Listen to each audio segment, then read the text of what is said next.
विष्णु पुराण में ऐसा लिखा है कि जब तक शास्त्र भगवान और भगवत प्राप्त गुरु के कहे अनुसार अपना जीवन नहीं बनाते, उनकी शरण में नहीं आते, तब तक जीवन में मुसीबत, वासना, मोह और दुख बना रहता है।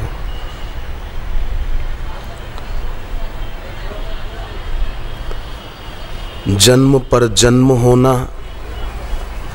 और मरने के बाद यम के दूतों के द्वारा यातना प्राप्त होना, ये सब जीव को इसी कारण प्राप्त होते हैं क्योंकि जीव भगवत चरण से और गुरु शरण से विमुख हो रहा है। जबकि भगवान का नाम जो गुरु के द्वारा दीक्षा में प्राप्त होता है, वो मनुष्य के कल्याण के लिए भगवान का ही आविर्भाव है। नामाकार वृत्ति में नाम स्वयं भगवान है। जो भगवान है सो नाम है। ब्रह्म राम ते नाम बड़, तुलसीदास जी कहते हैं। निर्गुण ब्रह्म और सगुण ब्रह्म से, दोनों से, निर्गुण निराकार ईश्वर और वही सगुण साकार होकर कभी राम रूप में कभी कृष्ण रूप में आए, इन दोनों से भगवान का नाम बड़ा है। ब्रह्म राम ते नाम बड़, वरदायक वरदानी, वरदानों से भर देता है। पर ऐसे नाम से जो विमुख रहते हैं वे बेचारे बड़ा दुख पाते हैं। किसी रोग की औषधि शेर भर काष्ठ औषधि भी हो सकती है और जीरे जितनी संजीवनी बूटी भी हो सकती है, परंतु जो संजीवनी बूटी को पहचानता नहीं है वो संजीवनी को औषधि कैसे मानेगा। जिनकी बड़े बड़े अनुष्ठानों में रुचि है वे बड़े बड़े अनुष्ठान करेंगे, बड़े बड़े पाठ करेंगे, पर जिनकी रुचि मृत संजीवनी नाम सुधा में है, गुरु दीक्षा में है, वे उसका सेवन करेंगे।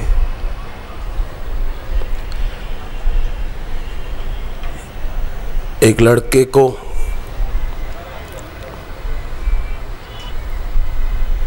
हुआ कि मुझे वैष्णो देवी ने ही बापूजी के पास पहुंचाया है, तो चलो एक बार मैं आभार व्यक्त करके आऊं कि माँ तूने मुझे सच्चे सदगुरु के पास पहुंचाया। सुखी घर का, संपन्न घर का वो लड़का जम्मू रेलवे स्टेशन से वैष्णो देवी जहाँ मंदिर है जाकर लौटा। रात को उसकी ट्रेन थी। वेटिंग रूम में लेट गया कि थोड़ा आराम कर लूं। सामने गुरुदेव के चित्र वाला पोस्टर लगा था, सो उस तरफ देख देख के वो मन में अपने गुरु मंत्र का जप कर रहा था।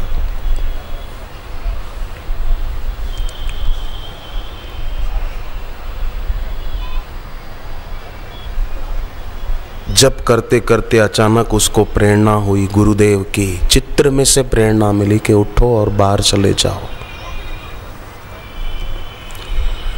उसको हुआ कि क्या पता है, मन की कल्पना तो नहीं है, चित्र में से प्रेरणा कैसे मिलेगी, परंतु मिल सकती है।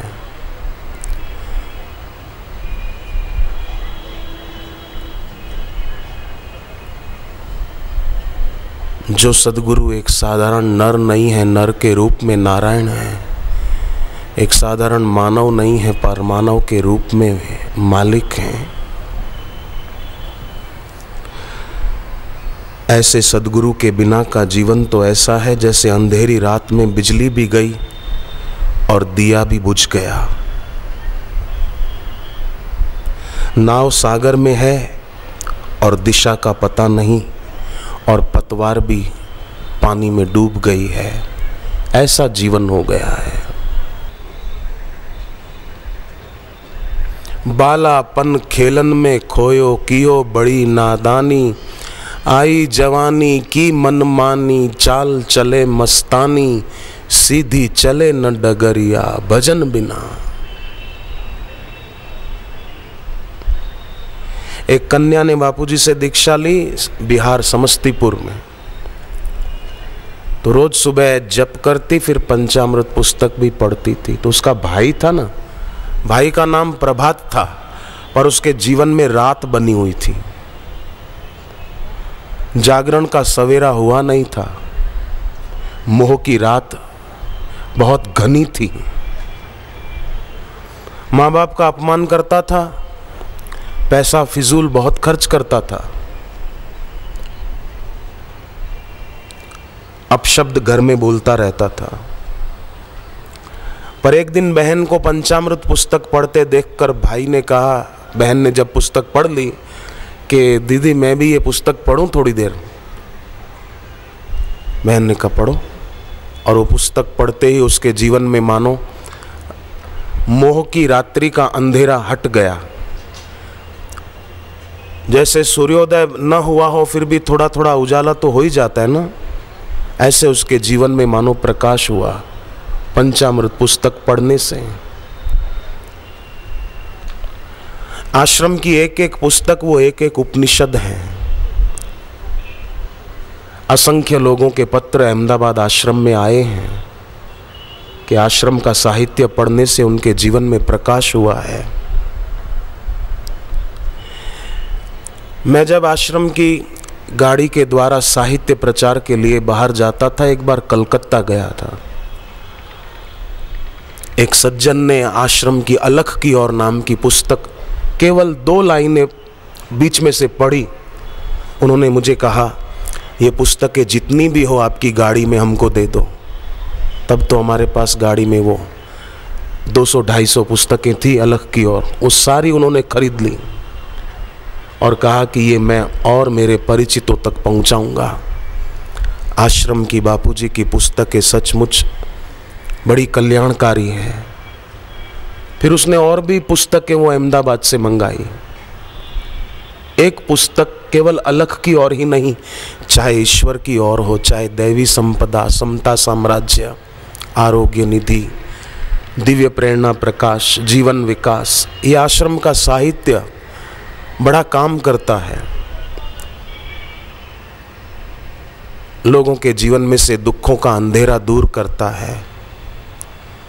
उनके जीवन में सुखों का सूर्य उनको स्पष्ट नजर आता है। दूसरे एक व्यक्ति को अनिद्रा का रोग था, पर किसी परिचित मित्र ने ईश्वर की और पुस्तक है आश्रम की वो दे दी कि ये पढ़ा करो।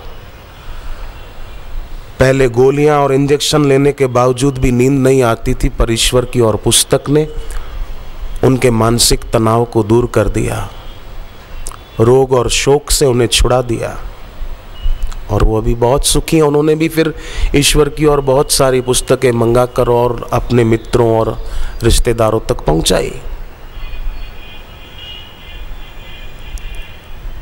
सत्संग से ही सुख मिलता है, जीवन का कण कण खिलता है। आप सोचो न, पतझड़ को चमन कहना कहां तक ठीक है।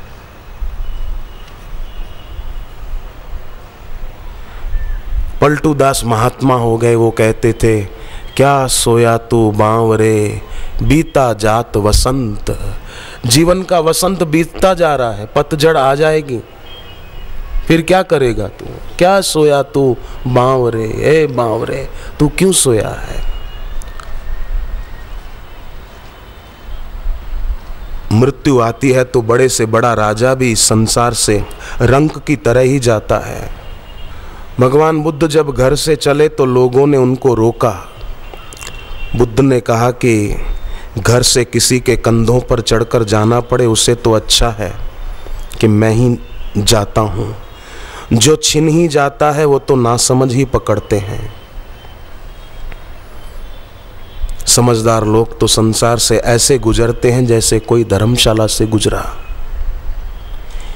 कहीं भी ठहरते हैं तो ऐसे जैसे कोई सराय में ठहरा। जो ही संसार में असार दिखा तो सार की यात्रा गुरु की कृपा से शुरू होती है। इसीलिए भगवत गीता में जहाँ आत्म साक्षात्कार के 20 साधन बताए हैं, उनमें गुरु की उपासना को सर्वोपरि बताया है। आत्मज्ञानी गुरु की उपासना वासना को नष्ट करती है। तो ऐसे गुरुदेव के सानिध्य में, यहाँ तो ये सत्संग का आयोजन हुआ है, पर जब शिविर का आयोजन हो तो आप देखें, भले शिविर में हजारों साधक जमा हुए हों,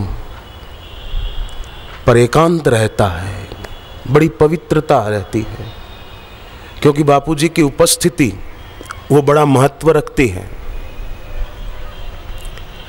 भगवत गीता तो आज भी हमको पढ़ने को मिलती है, पर भगवत गीता पढ़ने से कितने लोगों को परमात्मा का साक्षात्कार हुआ, आप बताओ। भगवत गीता की उपेक्षा नहीं है, वंदनीय ग्रंथ है,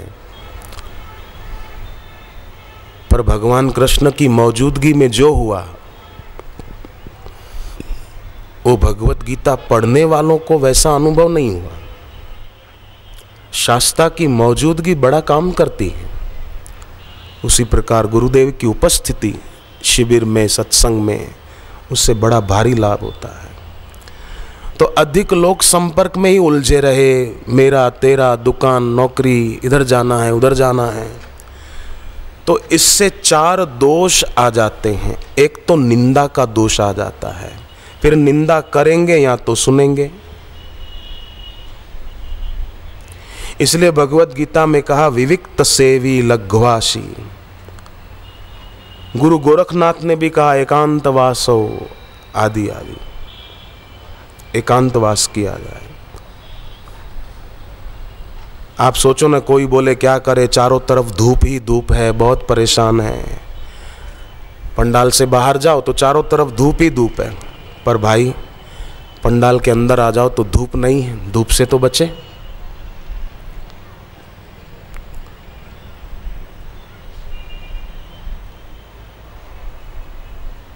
तो हम रहें। और घर में अगर कोई एक व्यक्ति हमारे परिवार का एकांत पसंद करता है और हम नहीं रह सकते, तो उसका एकांत बिगाड़ना नहीं चाहिए, उसको मदद करनी चाहिए।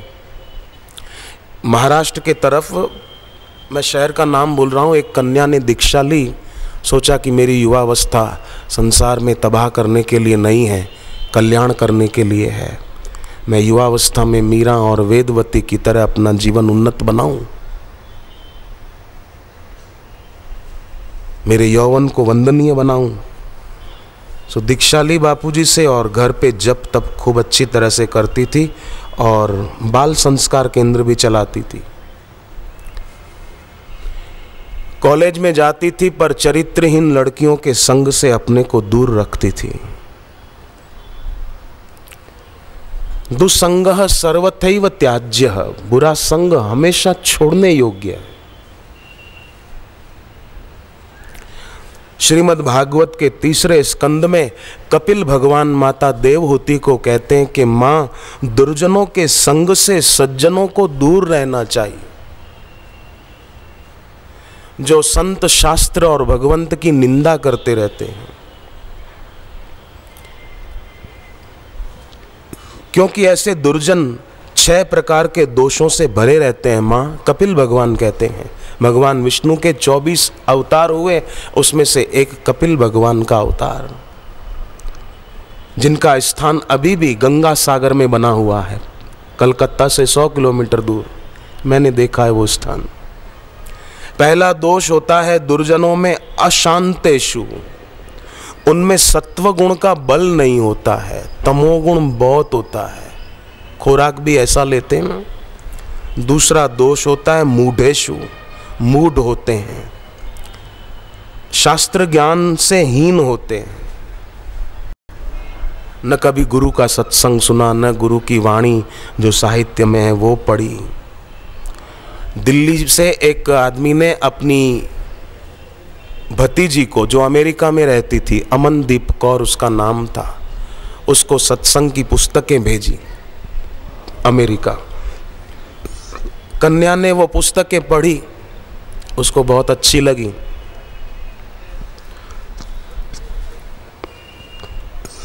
हृदय से निकली हुई वाणी बापूजी की उसके हृदय को छू गई, उसका जीवन बदल गया। पहले जो क्लबों में जाती थी, होटलों में खाती थी, थिएटरों में घूमती थी, वो सब छूट गया। पढ़ाई लिखाई में ध्यान लगा तो ऐसा रिजल्ट आया कि प्रेसिडेंट एजुकेशन अवार्ड मिला उस कन्या को। सत्संग की पुस्तकों से कितना लाभ हुआ। अभी तो उसने दीक्षा नहीं ली और राष्ट्रपति के द्वारा उसने चिट्ठी में लिखकर भेजा, मैंने पढ़ी उसकी चिट्ठी अहमदाबाद में, कैसा हुआ। तो दुर्जनों के संग से दूर होते ही कितना लाभ हुआ उसको। तीसरा दोष होता है, कपिल भगवान कहते हैं, वे संसार के विषयों में ही रचे पचे रहते हैं। आँख से रूप या फिल्म देखने में, कान से फिल्मों के गीत सुनने में। फिर बोलते मेरा जीवन कोरा कागज कोरा ही रह गया। कोरा नहीं रहा, अभी प्रिंट आएगी बाहर तेरी पूरी। तूने जीवन में जो कर्म किए हैं वो पूरी प्रिंट तैयार होगी। कोरा नहीं रहा, बहुत कुछ कर दिया तूने। फिल्म बनाने वाले फिल्म बनाने में कितना उनको टाइम लगता है, पर वो फिल्म जब चलती है तो 2-2.5 घंटे में लोग पूरी फिल्म देख लेते हैं। ऐसे ही मनुष्य जीवन का समय 60-70 साल 80 साल का बीतता है ना, जब अंत समय आता है तो पूरी फिल्म आँखों के आगे से गुजरती है कि मैंने ये किया, मैंने ये किया। तब अगर बुरा किया होता है ना, बहुत दुख होता है जीवन में। अगर बुरा किया है अंतकाल में बहुत दुख होता है। अरे मैंने ऐसा किया, अरे मैं बचा क्यों नहीं, मैं सावधान क्यों ना हुआ। और अच्छा किया होता है तो खुशी होती है कि चलो हमने सत्संग सुना, गुरु से भगवान का नाम ले लिया, भला हुआ, भगवान ने मेरे को सद्बुद्धि दी कि मैं सत्संग में जाकर बैठा, मैंने भगवान के बारे में सुना, मैंने गुरु से दीक्षा ले ली। वाह वाह वाह वाह, आनंद आता है। दशरथ राजा जब शरीर छोड़कर जाने की तैयारी थी, अंतिम सांस गिन रहे थे, तब उनको याद आई। कौन सी बात याद आई? कि श्रवण कुमार को तीर लग गया था अनजाने में, और उनके माता पिता जो देख नहीं पाते थे श्रवण के, उन्होंने श्राप दिया था कि जैसे हम बेटे के वियोग में मर रहे हैं, ऐसे तुम भी जब शरीर छोड़ोगे तुम्हारे पास एक भी बेटा नहीं होगा, बेटे के वियोग में मरोगे। दशरथ राजा को वो बात याद आई। तुलसीकृत रामायण में लिखा हुआ है,